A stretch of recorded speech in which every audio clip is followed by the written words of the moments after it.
El sol del desierto de Chihuahua no perdona ni a santos ni a pecadores, pero ese día en particular parecía arder con un propósito más cruel, como si quisiera derretir la verdad oculta bajo la arena abrasadora. En el centro de este horno, a cielo abierto, la División del Norte avanzaba como una serpiente de acero y polvo. Miles de hombres, miles de caballos, y una reputación que hacía que los generales federales se mojaran los pantalones con solo oír el nombre de Pancho Villa. Pero dentro de esa máquina de guerra aparentemente invencible, había un pequeño engranaje podrido, una falla microscópica forjada no por el enemigo, sino por la avaricia de un hombre que vestía el mismo uniforme que la revolución. El capitán Valeriano Mondragón cabalgaba en la retaguardia, rodeado de la comodidad que le brindaba su rango. No miraba a los soldados con la admiración de un líder, sino con el desdén de un contador que consulta números en una hoja de cálculo. Valeriano era responsable de los suministros. Era quien compraba las mantas, las botas y el equipo que mantenía al ejército en movimiento. Y fue él quien descubrió meses atrás que si compraba cuero de segunda y lo trataba con una mezcla barata de aceite y cera, podía embolsarse la diferencia. Nadie se daría cuenta. El cuero parecía nuevo, olía a nuevo. Brillaba al sol como la piel de un toro premiado. Valeriano miró las alforjas llenas de monedas de oro que planeaba llevar a El Paso en cuanto se calmara el polvo. Sonrió. La sonrisa de quien se cree más listo que el destino. Creía que la guerra era un negocio y que las ganancias eran la única victoria que importaba. La tragedia no ocurrió en una gran batalla. No hubo gloria ni clarines. Ocurrió durante una simple maniobra de reconocimiento. Un grupo de 20 exploradores, liderados por el joven teniente Castillo, fue enviado a revisar un paso de montaña. Castillo era un muchacho de 19 años, con el rostro bien afeitado y los ojos llenos de ese brillo idealista que irritaba a los cínicos veteranos. Montaba un semental negro y cabalgaba con la postura de alguien nacido para la silla de montar. Valeriano observó desde lejos cómo el grupo aceleraba. El sonido de los cascos golpeando la tierra dura era hipnótico. De repente se escuchó un chasquido. No fue un disparo, fue un sonido seco como un látigo rompiendo la barrera del sonido. La cincha de la silla de montar de Castillo, la correa de cuero que sujeta al jinete al caballo, se partió en dos. El efecto fue inmediato y catastrófico. La silla se deslizó hacia un lado con la violencia de la física bruta. Castillo fue arrojado directamente al suelo, en medio de las patas traseras del animal aterrado. No hubo tiempo para gritar. El sonido de los huesos al romperse se mezcló con el relincho del caballo. La columna se detuvo. El polvo se asentó lentamente, revelando el cuerpo retorcido del joven teniente sobre la tierra roja. Valeriano sintió un escalofrío en la espalda, pero lo reprimió rápidamente. Era un maestro de las excusas. Galopó hasta el lugar del accidente, donde los demás soldados ya rodeaban el cuerpo. Valeriano desmontó y empezó a gritar antes de que nadie pudiera preguntar.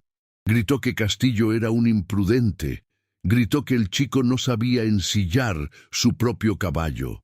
Pateó la silla caída al suelo, creando una escena de fingida indignación. Recogió la cincha rota y la escondió rápidamente bajo su abrigo, diciendo que la llevaría a analizar, pero que su intención era quemarla en la primera hoguera que encontrara. Miró a su alrededor. Los soldados estaban en shock, demasiado tristes para sospechar nada. Valeriano respiró aliviado. Pensó que estaba a salvo. Pensó que la muerte de un chico sería solo una estadística más en la larga lista de bajas de la revolución. Ordenó que enterraran el cuerpo allí mismo y ordenó a la columna que continuara. Regresó a su caballo sintiéndose el arquitecto de su propio destino. Problema resuelto, rastro borrado. Pero Valeriano olvidó un detalle. Olvidó que en el desierto los ojos de Pancho Villa están en todas partes incluso cuando no está físicamente presente. Y olvidó que Villa tenía oídos que podían distinguir el sonido de un error humano del sonido de una traición mecánica. Esa noche, el campamento estaba en silencio, un pesado silencio de duelo. Villa llegó tarde del frente. No fue a su tienda, fue directo a la fogata donde los hombres del escuadrón de Castillo contemplaban las llamas. Villa no dijo nada. Se sentó en el suelo, tomó una taza de café y esperó. Los hombres respetaron ese silencio. Después de largos minutos, un viejo sargento con cicatrices que relataba la historia de México habló. Dijo que no entendía. Dijo que Castillo era el mejor jinete que había visto en su vida y que él mismo había revisado la silla de montar del joven esa mañana. El sargento dijo que el cuero parecía podrido por dentro, como una fruta hermosa por fuera, pero llena de gusanos por dentro. Villa entrecerró los ojos. Esos ojos que cambiaban de color según su estado de ánimo, volviéndose negros como el carbón cuando arreciaba la ira. Villa preguntó dónde estaba la silla. El sargento dijo que el capitán Valeriano la había recogido. Villa asintió lentamente. Se levantó, echó el resto del café al fuego, haciendo crepitar las brasas, y caminó hacia la tienda de suministros. No corría. Caminaba con el peso de una tormenta que se acercaba. Valeriano estaba en su tienda contando el dinero de nuevo a la luz de una vela de sebo. El brillo del oro lo tranquilizó. Oyó pasos afuera, pero pensó que eran de algún centinela. Cuando la lona de la entrada se abrió, no era el viento lo que entraba, era el centauro. Villa entró y la tienda pareció encogerse.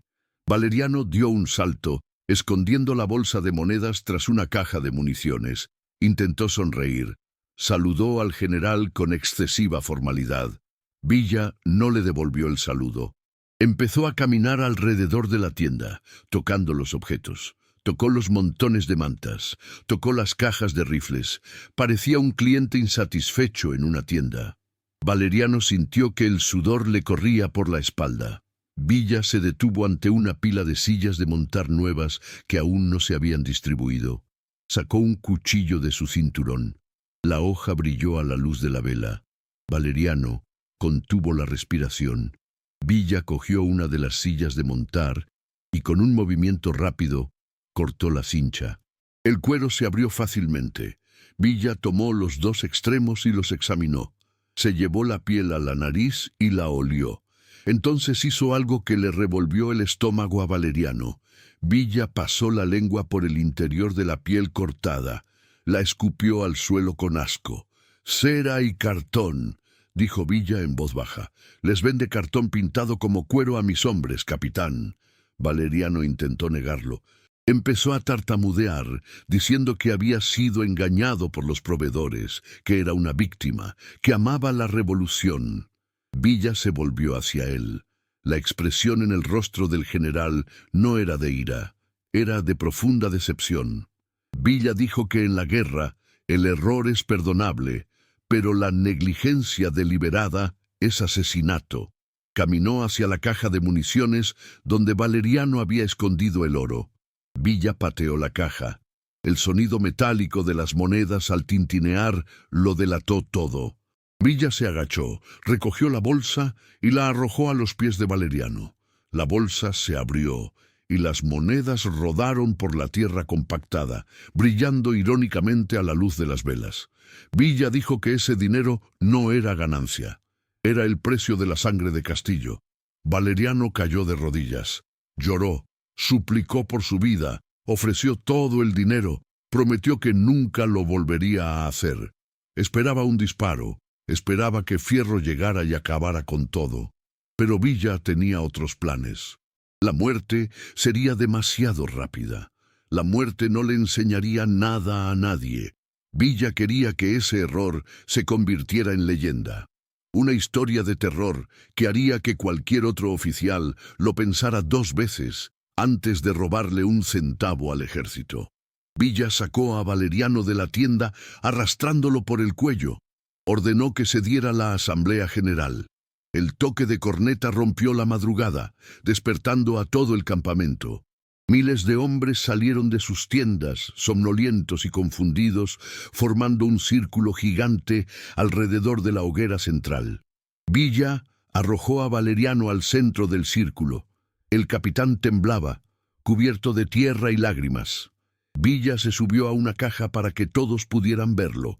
Sostuvo la cincha cercenada en alto como si fuera la cabeza de un enemigo. Explicó lo sucedido. Contó cómo Castillo murió no por una bala federal, sino por la avaricia de un compañero. La multitud rugió. Los soldados querían sangre.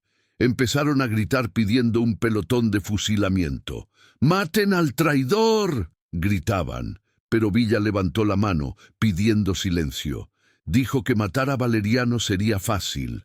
Dijo que una bala era cara y que Valeriano ni siquiera merecía el precio de la pólvora. La sentencia de Villa fue creativa y brutal. Dijo que, como a Valerian le gustaba tanto economizar en transporte, él ahora sería el transporte. Villa ordenó que trajeran el carro de suministros más pesado del batallón.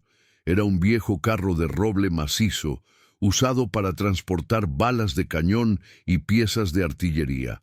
Normalmente, este carro era tirado por 4 robustas mulas. Villa ordenó que desengancharan las mulas. Miró a Valerian y dijo que a partir de ese momento ya no era capitán, ni siquiera era un soldado, era una mula.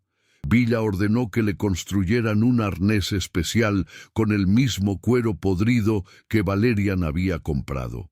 Los soldados ataron a Valerian a las varas del carro. El peso era insoportable, la madera crujió.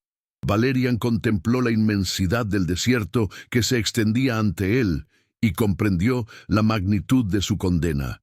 Villa dio la orden de marcha. La columna comenzó a moverse. Valerian intentó tirar. Las venas de su cuello se hincharon. Sus pies resbalaron en la arena. El carro no se movía. Un soldado llegó con un látigo, no para golpearlo, sino para restallarlo en el aire cerca de su oreja, exactamente como se hace con un animal testarudo. El miedo le dio a Valerian una fuerza que no sabía que poseía. Dio un paso, luego otro.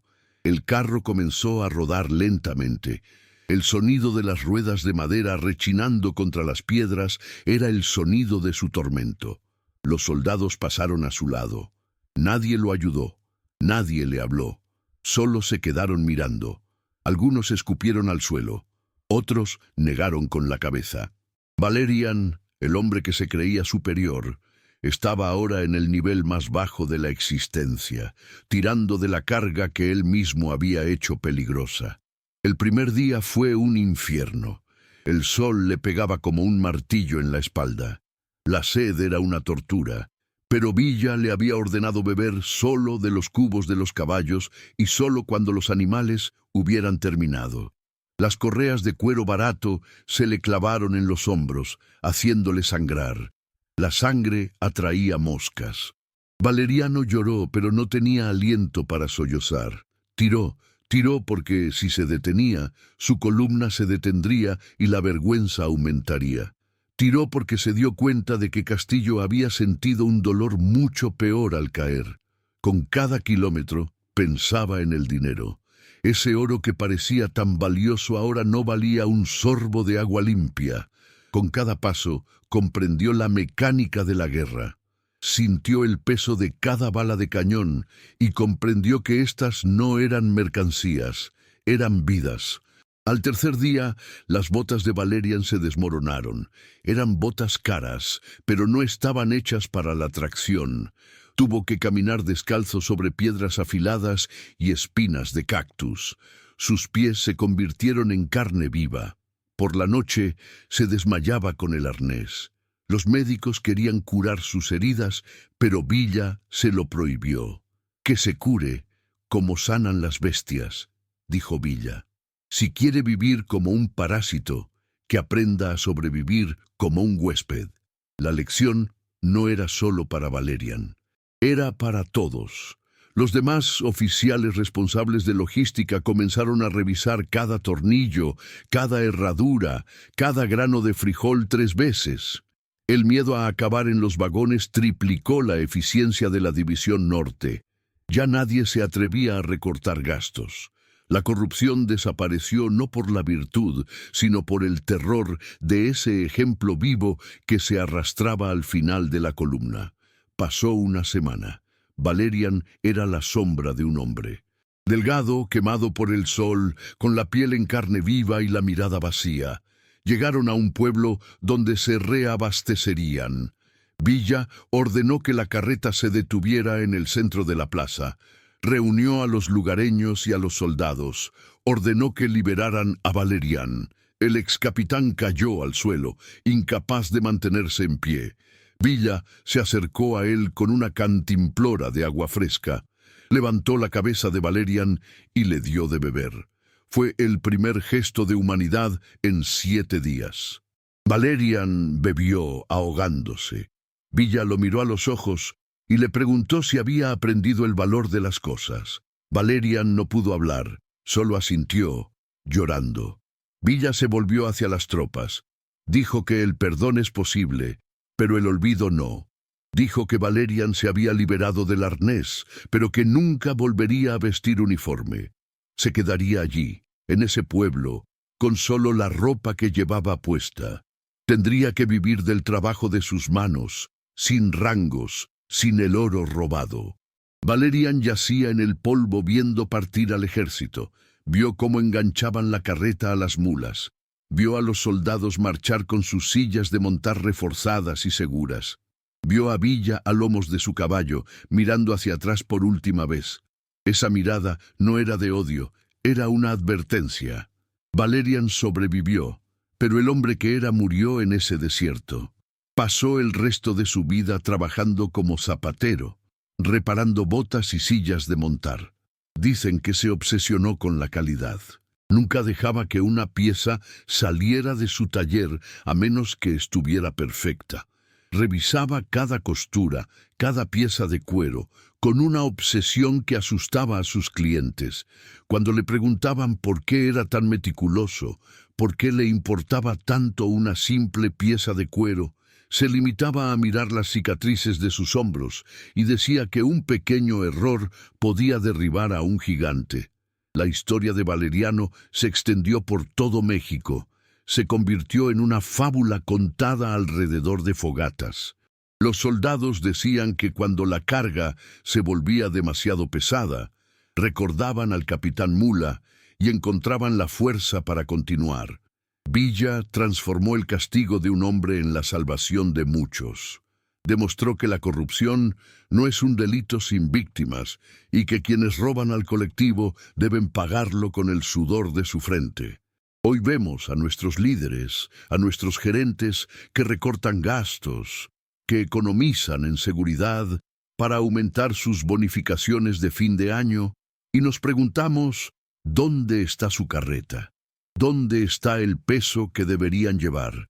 Quizás el mundo moderno carece de un Villa que nos recuerde que la responsabilidad no es una palabra bonita en un contrato, sino el peso real de las consecuencias que soportamos o que obligamos a otros a soportar. Si supieras que tendrías que cargar con el peso de tu propio error, ¿cuántos atajos evitarías hoy? La justicia de Villa fue cruel, sí, pero fue la única justicia que el desierto respetó. La justicia que no está escrita en papel, sino grabada en la piel y en la memoria. Y así la División del Norte se hizo más fuerte, no porque tuviera más armas, sino porque tenía menos mentiras.